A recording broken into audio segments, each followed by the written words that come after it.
Hey everybody, welcome to the show. This is our segment we dedicate to movie reviews. I'll be reviewing Thor. I love the movie. I love comic books first off, and Thor is one of my favorite Marvel superheroes. And one thing they got right that I noticed immediately before the movie, even before I went to see the movie, is they got the costumes right.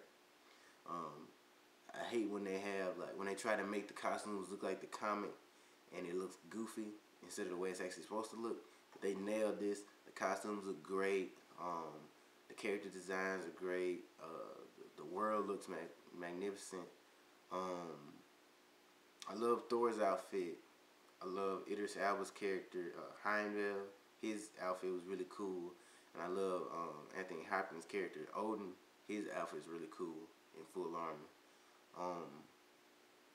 The action was great. It was actually some funny scenes in the movie, and it was just a good time. I've seen a lot of people on Twitter talking about they saw Thor and they liked it, and I was like, wow, I didn't know you were into comic book movies, but I guess it's just appealing. But to the problems, the major problem I had with the movie was the fight scenes. The best one was in the beginning, and that's kind of disappointing because in the movie you want to work up to the big fight scene, but the first major fight scene in the movie was the best out of like 3 or 4.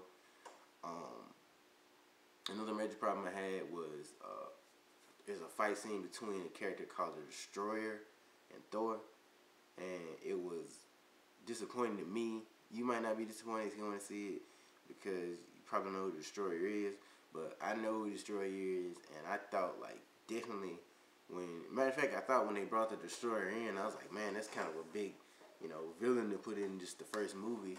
But they brought him in, and the fight was disappointing. I thought it was gonna be a more epic fight. I thought it was gonna be more back and forth between Thor and the Destroyer, and it just wasn't that. I'm not gonna go into details, so you can go ahead and see it. But I was disappointed in that. And other than that, I loved it. You can kind of tell that it's not.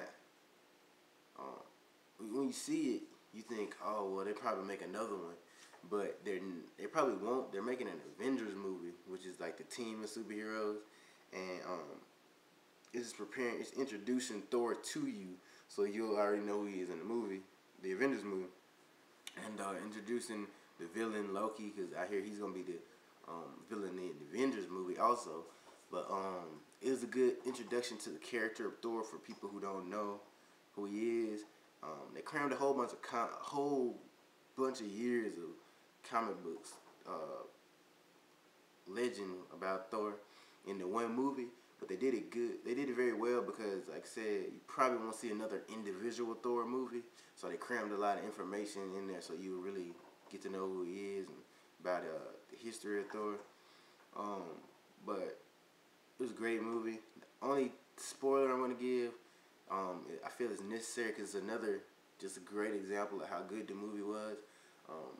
When you read a comic book, you if you pick up a Captain America comic book, and Wolverine shows up, you're like, oh, I didn't know Wolverine is in here, but that's what you expect to see, like a random superhero or supervillain popping up that you didn't know was gonna be in the book.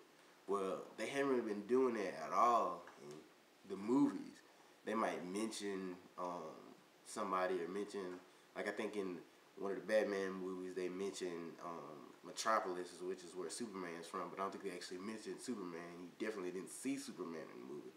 But in this movie they have one of the Avengers in the movie, and one of the people that's gonna be in the Avengers movie, and he's actually played by the guy who is gonna play him in the Avengers. So they didn't cover his face. I saw a trailer about him being in there just for a little bit, but you couldn't see his face, and you couldn't tell if it was the guy who's gonna play him, whose name is Jeremy Renner. He was the main character in the Hurt Locker, but it was him. So I was like, man, they got the cameo for the character, and then they got the actual guy who's gonna play him in the Avengers. So when you see the Avenger movie, you're like, who's this guy? That's not the same guy I saw in Thor. But real small part, maybe like 3 minutes, but it was awesome that it was in there. I said the movie had good jokes, good action. Great costume design, pretty good story. It was a good movie overall. You should go see it. Like I said, a lot of people are going to see it that I wouldn't even think were in the comic book movies, and they're enjoying it. So go see it. It's the summertime. It's time to go see those good summer blockbuster movies. So go ahead and see Thor.